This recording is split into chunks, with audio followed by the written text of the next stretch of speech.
മോഹൻലാൽ, രേഖ എന്നിവരെ പ്രധാന കഥാപാത്രങ്ങളാക്കി വേണു നാഗവള്ളി സംവിധാനം ചെയ്ത് 1990 പുറത്തിറങ്ങിയ ചിത്രമാണ് ഏയ് ഓട്ടോ. മോഹൻലാലിൻ്റെ അഭിനയ ജീവിതത്തിലെ തന്നെ ഏറ്റവും മികച്ച കഥാപാത്രങ്ങളിൽ ഒന്നാണ് ഏയ് ഓട്ടോയിലെ സുധി എന്ന കഥാപാത്രം. ചിത്രത്തിലെ ഗാനങ്ങളും ജനപ്രീതി നേടിയവയായിരുന്നു. രവീന്ദ്രനായിരുന്നു ചിത്രത്തിന് സംഗീതം നൽകിയത്. ഇപ്പോഴിതാ സുന്ദരി സുന്ദരി ഒന്നൊരുങ്ങിവ എന്ന ഗാനത്തിൻ്റെ റെക്കോർഡിംഗ് സമയത്ത് താൻ അനുഭവിച്ച മാനസിക സംഘർഷങ്ങളെക്കുറിച്ച് സംസാരിക്കുകയാണ് ഗായകൻ MG ശ്രീകുമാർ. ഇന്നാണെങ്കിൽ തനിക്കത് പാടാൻ സാധിക്കുമായിരുന്നില്ല എന്നാണ് MG ശ്രീകുമാർ പറയുന്നത്.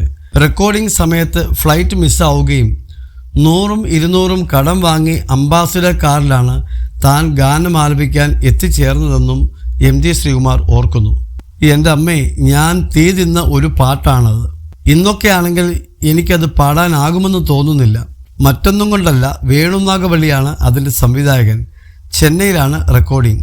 SBIയിൽ വർക്ക് ചെയ്യുന്ന സമയവും ഒരു ദിവസം 4:30 പിറ്റേ ദിവസം 5:30 ഫ്ലൈറ്റ്. പക്ഷേ എനിക്ക് പോകേണ്ട ദിവസം തെറ്റിപ്പോയി. ഞാൻ റെക്കോർഡിങ്ങിന് പോകേണ്ട ദിവസം 4:30 ഫ്ലൈറ്റിന് ചെല്ലണം. എയർപോർട്ടിൽ എത്തുന്നത് 5:30. ചെന്ന് കയറിയപ്പോൾ തന്നെ എയർപോർട്ടിൽ ഒരു ശൂന്യത. പിന്നെയാണ് മനസ്സിലാകുന്നത് ഫ്ലൈറ്റ് മിസ്സായെന്ന്. വേണുചേട്ടനാണെങ്കിൽ നല്ല ദേഷ്യമുള്ള ആളും. ഒന്നും ചെയ്യാനാകില്ല. എൻ്റെ കയ്യിലാണെങ്കിൽ ഒറ്റ പൈസയില്ല. ഞാൻ അവിടെ നിന്നും മറ്റും 100-200 ഒക്കെയായി കടം വാങ്ങി. അന്ന് ചെറിയ ഒരു കാറുണ്ട്. അതിൽ ഞാൻ കൂട്ടുകാരെയും കൂട്ടി യാത്ര തിരിച്ചു. AC ഒന്നുമില്ല. ഗ്ലാസ്സൊക്കെ താഴ്ത്തിയാണ് പോകുന്നത്. നാഗർകോവിൽ കഴിഞ്ഞപ്പോൾ ഞാൻ ഉറങ്ങിപ്പോയി. ഉണർന്നു നോക്കിയപ്പോൾ എൻ്റെ വെള്ള ജുബ്ബ മഞ്ഞയായി ഇരിപ്പുണ്ട്. മഴ പെയ്ത് ചെളി അടിച്ചതാണ്. അതുപോലും ഞാൻ അറിഞ്ഞിരുന്നില്ല. പിന്നെയും 3.5 മണിക്കൂറുണ്ട്. അംബാസിഡർ കാറാണ്. വേഗത ഫ്ലൈറ്റിൻ്റെ അത്രയുണ്ടോ? അവസാനം 8 മണിയായപ്പോൾ അവിടെ എത്തി. ഔസേപ്പച്ചൻ സാറിൻ്റെ വീട്ടിലേക്ക് പോയി റെഡിയായി സെറ്റിലേക്ക് പോയി. ഏറ്റവും പുറകിൽ പോയി നിന്നു.